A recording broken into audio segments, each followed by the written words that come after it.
İtalya Bisküvi'den merhabalar, ben Emrah. Bugün size aklıma takılan bir soru hakkında bir video hazırlamayı uygun buldum. E, Öğrencilerin ödevlerini okurken aklıma bir soru takıldı. Hayır, bu ödevler ne zaman bitecek değil. İzolasyon süreci içinde iş yükümüz çok fazla arttı ama konu o değil. Aklıma takılan soru şuydu: bir ışık ne zaman durur? Bir ışık seyahati ne zaman sona erer? Bir ışık yorulup kendiliğinden durur mu?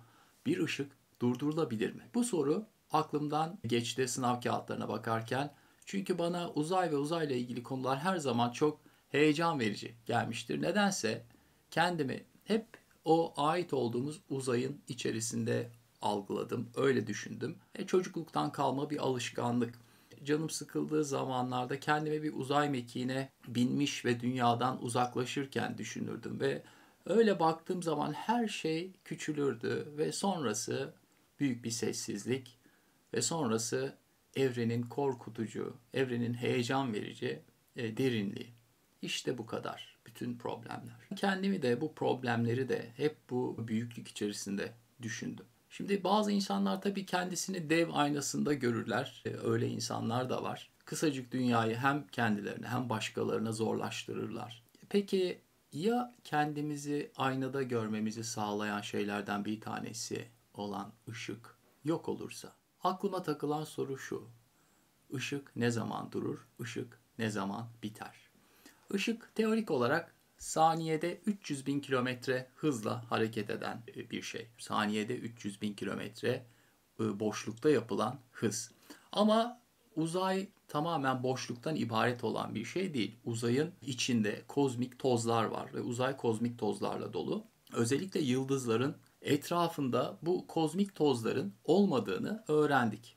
Parker Solar gemisinden alınan veriler bize bunu söylüyor. Yıldızların etrafında kozmik tozlar çeşitli sebeplerle o yıldızların muhtemelen yarattığı bazı büyüklükler sebebiyle yok oluyorlar. Adeta ortadan kalkıyorlar, buharlaşıyorlar. Şimdi bunlar tabii detay. Bunları bir kenara bırakacak olursak uzay sonuçta boşa en yakın şeylerden bir tanesi. O yüzden boş olarak kabul edelim. Bu durumda uzayda ışık saatte 1 milyar 80 milyon kilometre hızla ilerliyor. Bu yılda 9,5 trilyon kilometre yol alması demek. Yani ekvatorun çevresine 134 milisaniyede alıyor. Yani dünyanın çevresine bu durumda bir saniye içinde ışık tam 7,5 kez kat edebiliyor.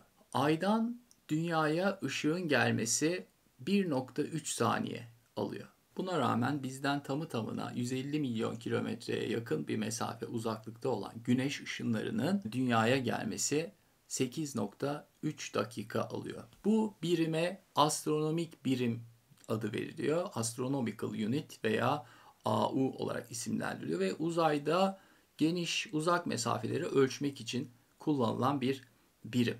Dünyaya bir şey olursa, ki bu gidişle olacak gibi gözüküyor, acaba nereye gideceğiz? En yakın gezegen Mars. Mars'ı dünyaya benzer bir hale dönüştürebilir miyiz? Tartışılan konulardan bir tanesi bu. Bu konuda çeşitli görüşler var. Elon Musk'ın görüşü bunlardan bir tanesi. Bu aralar çok moda, biliyorsunuz. Elon Musk'ın görüşüne göre Mars'ın kutuplarını nükleer silahla bombalamak ve orada oluşturulacak sıcaklıkla gezegenin atmosfere, dünyaya benzer bir atmosfere belki de kavuşturulabilmesini sağlamak. Diğer alternatif ise üzerinde yaşam sürmeye elverişli, doğal olarak hali hazırda bulunan bir gezegen keşfetmek. Güneş sisteminde böyle bir gezegen biliyoruz ki yok. Güneş sistemimizde sadece dünya üzerinde yaşanabilir bir gezegen olarak görünüyor.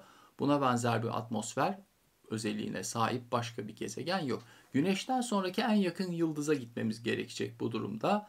En yakın yıldız Kızıl Yıldız olarak isimlendirilebileceğimiz bir yıldız. Küçük bir yıldız, adı Proxima Centauri. Tam tamına 4,25 ışık yılı dünyadan uzaklıkta olan bir yıldızdan, yani bir çeşit güneşten bahsediyoruz. Proxima Centauri yıldızının kütlesi Güneş'in kütlesinin 8'de biri kadar küçük. Dolayısıyla Güneş'ten daha küçük bir yıldızdan bahsediyoruz. Daha az ısıtan bir yıldızdan bahsediyoruz belki de. Bu sebeple ona daha yakın bir noktada konumlanan bir gezegen bulmak zorundayız. Böyle bir gezegen var mı?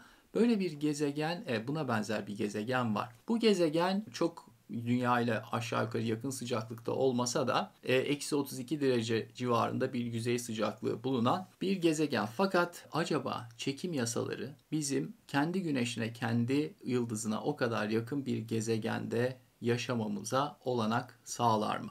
İşte meselelerden bir tanesi bu. Diğer bir mesele ise 4.25 ışık yılı mesafe. Yani yaklaşık 40 trilyon kilometre uzaklık demek bu. Eğer hesaplarım yanlış değilse. 1977 yılında uzaya gönderilen Voyager bir uzay keşfi saatte ortalama 61 bin kilometre hızla ilerliyor. Günde 1,5 milyon kilometre demek ve ayda 45 milyon kilometre yol almak demek. Yılda ise 5,3 milyar kilometre, 5 milyar 300 milyon kilometre gitmek demek. Bu hızda bile bizim Proxima Centauri'ye gitmemiz 80 bin yıl alabilir. Fakat bu konuda gelişmeler var. Tabii 1977'deki uzay gemisinden bugüne geldiğimizde NASA'nın Güneş'i keşfetmek için gönderdiği ve Güneş'ten müthiş kareler, müthiş haberler gönderen Parker Solar Kaşifi Voyager 1'in 10 katı aşağı yukarı daha hızlı. 700 bin kilometre saatte hızla yol alan bir uzay aracından bahsediyoruz. En yakın yıldız sistemine böyle bir araçla gitmek yine de çok uzun zaman alacak gibi görünüyor. Aşağı yukarı 8 bin yıl. Anlaşılan o ki bir başka yıldız sisteminde yaşanabilir bir gezegen bulmak ve orada kolonileşmek uzayda yaşanabilecek gemiler kurmaya bağlı ve belki de kuşakların birkaç kuşağın bu gemide seyahat etmesi gerekecek. Burada unutulmaması gereken problemler var. Çok uzaklara gittiğinizde bugünkü haberleşme yöntemlerini kullanarak geride kalanlarla haberleşebilmek kolay değil. O veri akışını, o hızı sağlamak kolay değil. Daha fazla veriyi gönderebilmeniz gerekiyor ve daha hızlı bir şekilde gönderebilmeniz gerekiyor. Peki ışığın tükenmeyen yolculuğuna örnekler verelim. 4.25 ışık yıl uzaklıkta bulunan Proxima Centauri'ye bakarken gördüğümüz şey hepimiz biliyoruz ki aslında o Proxima Centauri'nin 4.25 yıl kadar önceki görünümü. Bir başka yıldız Sirius A yani Canis Majoris Güneş'ten sonra gökyüzüne baktığımızdaki en parlak yıldız 8.6 ışık yılı uzaklıkta. Bir başka örnek Cassiopeia. Cassiopeia Samanyolu galaksisi içinde en genç süpernova kalıntısı yaklaşık 10.000 ışık yılı uzaklığında. Orada patlayan bir yıldızın dünya üzerinde görüntülenmesi 1600'lü yıllarda gerçekleşmiş. Hubble teleskobuyla 2018 yılında Icarus isimli bir yıldız keşfedildi. Icarus yıldızının dünyaya olan uzaklığı tamı tamına 9 milyar ışık yılı. Tahayyül edebiliyor musunuz? Tahmin edebiliyor musunuz? Işığın yolculuğu ne kadar uzun sürebilir? 9 milyar ışık yılı uzaklıktan ışığının geldiği bir güneşten, bir yıldızdan bahsediyoruz. Aslında bu konuda yapılan bilimsel çalışmalar var ve öğrendiğim kadarıyla evet, ışığı durdurabiliyoruz. Kısa bir sürede olsa ışık durdurulabiliyor. Bundan 30 yıl önce Stanford Üniversitesi'nde yapılan bir araştırmayı okudum. 3 bilim insanının önderliğinde yapılan bu araştırmada iyi olan yanlardan biri bizim için belki de biraz da bu araştırmanın bir Türk bilim insanının da katılımıyla gerçekleştirilmiş olması. Profesör Doktor Ataç İmamoğlu. Kendisi şu anda Zürih Üniversitesi'nde ileri kuantum optiği ve lazer dersleri veren bir bilim insanı. Evet, devam edelim. Teşekkür ediyoruz. Bu tür deneylerle ışığın hızını düşürmeyi başarmışlar. Önce saatte 60 kilometre kadar bir hıza düşürmüşler ki büyük bir düşüş bu. Daha sonra ise 1 milisaniyeye kadar ışığı durdurmayı başarmışlar. 2013'te ise tam 16 saniye boyunca ışığı bir kristalin içerisinde lazer kullanmak suretiyle durdurabilmişler. Yani bu konuda çeşitli yöntemler ve çeşitli çalışmalar var. Bunlar önemli çalışmalar. Şimdi ne olacak yani ışık kapatıldı, ışığı kapattın, açtın, al işte kapattım, al işte açtım ne oldu diye düşünebilirsiniz ama bu ışığın içerisinde çok miktarlarda veri depolamanın mümkün olduğunu, mümkün hale getirildiğini size söylersem o zaman ne olur? Ve bunların kuantum bilgisayarlarıyla birlikte bu depolanan verilerin kullanılması halinde hem hız hem de kapasite bakımından ne gibi ilerlemeler kaydedilir? Özellikle büyük bilişim şirketlerinin bu konuyla ilgilendiğini biliyoruz. Bir de yeni bir teknoloji var. Li-Fi dediğimiz ağlar. Biz Wi-Fi'yi biliyorsunuz. Wireless Fidelity dediğimiz kablosuz bağlantı ile radyo dalgaları aracılığıyla veri bağlantısı sistemi kuruyoruz. Şimdi uygulanmaya başlanan yeni bağlantı modeli Light Fidelity yani ışık bağlantısı yöntemi. Bunun ne gibi avantajları var? Li-Fi LED lambalarını kullanarak yani ışık yayan diyotları kullanarak bilgi transferini gerçekleştiriyor. Ve bu ışık kaynağı veri iletiminde kullanılıyor. Bunun bazı avantajları var. Hız bunlardan bir tanesi. Wi-Fi ile veri iletişiminde 10-15 megabit gibi saniyede bir hız yakalanırken Li-Fi ile yani ışık iletişiminde saniyede 200 gigabit civarında ona yaklaşan bir hızla veri iletişimi sağlanabiliyor. Ve aynı zamanda Li-Fi güvenli çünkü ışık açık olduğu sürece veri iletişimi gerçekleştiriliyor. Işık kapalı olduğu anda veri iletişimi duruyor. Işık odadan dışarı çıkmayacağı için verilerin sürekli olarak güvende kalabileceği bir ortam sağlanmış oluyor. Özellikle gizli verilerin saklanması ve bir ağ altında çalışılması gereken yerlerde Li-Fi muhtemelen kullanılıyordur ve muhtemelen önemli bir keşif sayılabilir. Böyle bir hızda veri iletimi nasıl sağlanabiliyor? Işığın bu hızı nasıl gerçekleşebiliyor? Şöyle mümkün olabiliyor. Işık kabaca baktığımız zaman fotonlardan oluşan ve kütlesi bulunmayan elektromanyetik bir radyasyon. Diğer kütlesiz olan şeyler gibi ışık da bu sebeple yüksek hızda hareket edebiliyor. Özellikle de boş olan alanlarda uzay gibi. Diğer kütlesiz şeylere örnek verecek olursak uzay zaman eğriliğinden doğan kütle çekimsel dalgalar. Bunlar gezegenlerin oluşturduğu uzay kırışıklıkları olarak gezegenlerin ve yıldızların oluşturduğu uzay kırışıklıkları olarak ifade edilebilir. Onun dışında elektronlar, nötronlar ve fotonları oluşturan temel parçacıklar olan kuarkların arasındaki elektromanyetik güçlerin de kütlesi yok. Dolayısıyla kütleli olan cisimlerle mukayese edildiğinde kütlesiz cisimlerin hızı çok daha fazla olabiliyor. Böyle düşünebiliriz. Işığı şöyle tanımlayabiliriz. Kuantum mekaniğine göre parçacıklar halinde hareket eden ve aynı zamanda dalga özelliği de gösteren elektromanyetik fotonlar. Umarım çıkardığım bu ifade doğrudur. Bir hata yapmamışım. Bazı frekanslardaki ışığı insan gözü görebilir. Bazı frekanslardaki ışığı ise insan gözü seçemez. İnsan gözünün kabaca algılayabileceği ışık 400 ile 700 nanometre arasındaki ışıklardır. Kızılötesi ışınlar, ultraviyole ışınları gibi ışık türlerinden bahsedebiliriz. Bu anlamda kırmızı, yeşil, mavi ve bunların birleşimlerinden oluşan çeşitli renklerde, mor, sarı, turuncu gibi renklerde ışıklardan bahsedebiliriz. Biz insanlar bir nesneyi fotonlardan oluşan ışık parçalarının o nesneye çarpması ve yansıması sayesinde görebiliriz. Nesnelere çarpan ışığın kırılması ve nihayet emilmesi bu anlamda ışığın gücünü etkiler ve ortadan kaldırabilir. Biliyorsunuz tüm nesneler atomlardan oluşurlar ve kabaca atomların etrafındaki elektronlar fotonlardaki enerjiyi emerek onları durdurmuş olurlar. Bilim insanları bu anlamda bir tür kristal ve lazer ışığı kullanarak ışığı belli bir süre durdurmayı başarabilmişlerdir.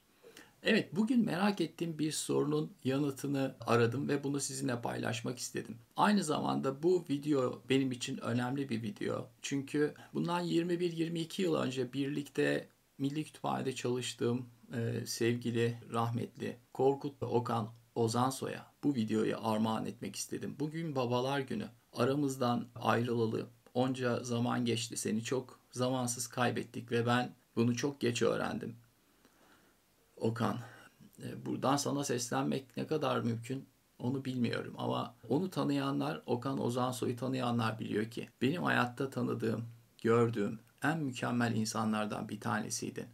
Seninle çok kısa bir süre birlikte çalıştık. Tabii alanlarımız ayrıydı ama iki dost, iki arkadaş olarak çalıştık. Ve bütün o süre içerisinde ne kadar mükemmel, ne kadar iyi bir insan olduğunu, örnek bir insan olduğunu ben anladım. Örnek bir bilim adamıydın, örnek bir insandın. Eminim örnek bir babaydın aynı zamanda. Senin aramızdan zamansız ayrılışın beni gerçekten çok üzdü. Çünkü bu dünyada yaşamayı hak ettiğini düşündüğüm insanlardan birisi sensin. Bunların başında yer alan insanlardan birisi sensin.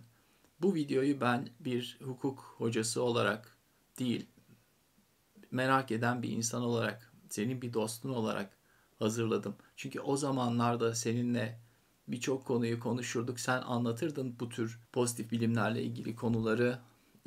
Bunlar her zaman merakımı çekmiştir. Sen de en çok bu konulara meraklıydın, biliyorum, hatırlıyorum. Seni unutmak mümkün değil Okan. Seni her zaman hatırlayacağım. Ve yüreğindeki o bilim aşkını, insan sevgisini, güzel insan olma huylarını, özelliklerini daima hatırlayacağım. Keşke senin gibi bir bilim insanını daha çok insanın tanıması mümkün olsaydı. Eserlerinle tanınacaksın, eserlerinle bugüne geleceksin, eserlerinle ileride yaşayacaksın. Ama sevgili dostum, insan olarak seni çok özlediğimi, sana çok değer verdiğimi bilmeni istiyorum. Benim için önemli bir insandın. Evet, bugün Babalar Günü. Başta kendi babam olmak üzere, rahmetli babam olmak üzere yine rahmete ermiş olan ve yaşayan tüm babaların Babalar Günü'nü kutluyorum. Sevgili Okan, seni çok seviyorum. Tekrar bunu ifade etmek istiyorum. Evet, Çayla Bisküvi kanalında bir başka videonun daha sonuna geldik. Lütfen eğer beğendiyseniz abone olmayı, beğen butonuna tıklamayı, yorumlarınızla videoya katkıda bulunmayı unutmayın. Videoyu paylaşmak, diğer insanlara ulaşmanın önemli yollarından bir tanesi. Kanala destek olmak için videoları sonuna kadar izlemek ve videoları paylaşmak yapılabilecek şeylerden bir tanesi. Sağlıcakla kalın, mutlulukla kalın, bilimle kalın. Eğer bir hata ettikse affola. Çünkü ben bir hukukçuyum.